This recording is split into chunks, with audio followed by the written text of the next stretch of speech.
अगर सत्य असत्य, न्याय अन्याय और संविधान को ताक पर रखकर अपनी जाति को प्रमोट करते हैं या उनको डिफेंड करते हैं तो वो जातिवाद है। अभिवादन दोस्तों, वर्तमान समय में जातिवाद शब्द का बड़ा बोलबाला है क्योंकि राजनीति की हवा भी इसी दिशा में चल रही है। तो आज के वीडियो में हम समझेंगे कि जातिवाद क्या है और आजकल ये इतना ट्रेंड में क्यों है। हर किसी के जबान से कभी न कभी ये शब्द निकल ही जाता है और साथ ही हम समझेंगे कि इस ट्रेंड से सबसे ज्यादा प्रभावित कौन है। तो आइए सबसे पहले समझते हैं कि जातिवाद क्या है। मेरी समझ में जातिवाद न्याय अन्याय, सत्य असत्य, नियम कानून और संविधान को दरकिनार रखकर सिर्फ जाति के आधार पर किसी का मूल्यांकन करना, किसी को अप्रिशिएट करना, किसी को प्रोटेक्ट करना या किसी को डिफेंड करना जातिवाद है। तो ये रहा जातिवाद का मूल दायरा। आइए समझते हैं कि ये इतना ट्रेंड में क्यों है। दरअसल जातिवाद एक पुरानी परंपरा है। अगर बात इतिहास की करें तो भारतीय समाज बिना जातिवाद और बिना जाति के कभी रहा ही नहीं। लेकिन सवाल ये है कि क्या जातिवाद शब्द भी हमेशा से प्रचलन में रहा है?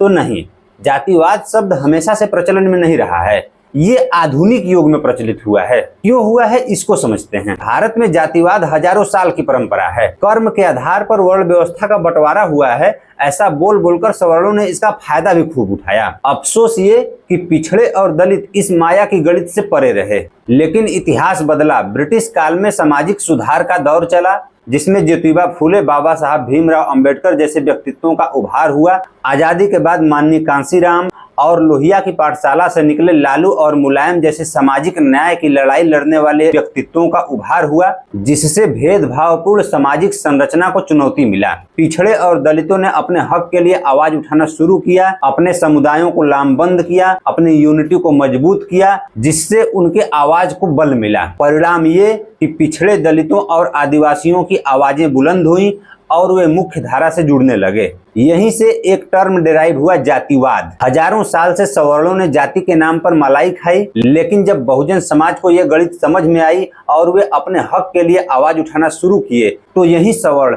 उनको जातिवादी कहकर संबोधित करने लगे। यहीं से जातिवाद शब्द का नैरेटिव ही चलाया गया और इस नैरेटिव का बहुजन समाज पर असर भी खूब हुआ। मैंने अक्सर देखा है कि सवर्ण समाज के लोग अपनी जाति का खुलकर समर्थन करते हैं, खुलकर उनको अप्रिशिएट करते हैं, खुलकर उनको प्रमोट करते हैं और यहाँ तक कि कई बार गलत होने पर न्याय अन्याय, सत्य असत्य और संविधान को दरकिनार रखकर उनको डिफेंड भी करते हैं।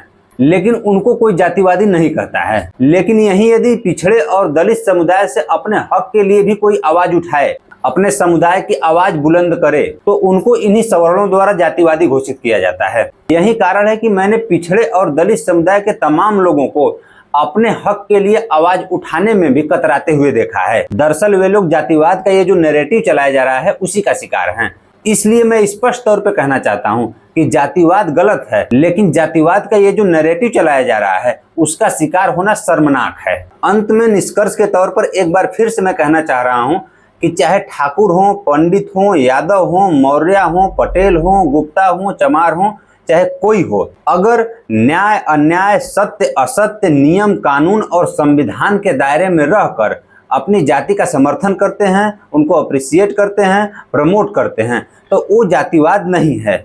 लेकिन अगर सत्य असत्य, न्याय अन्याय और संविधान को ताक पर रखकर अपनी जाति को प्रमोट करते हैं या उनको डिफेंड करते हैं तो वो जातिवाद है। धन्यवाद।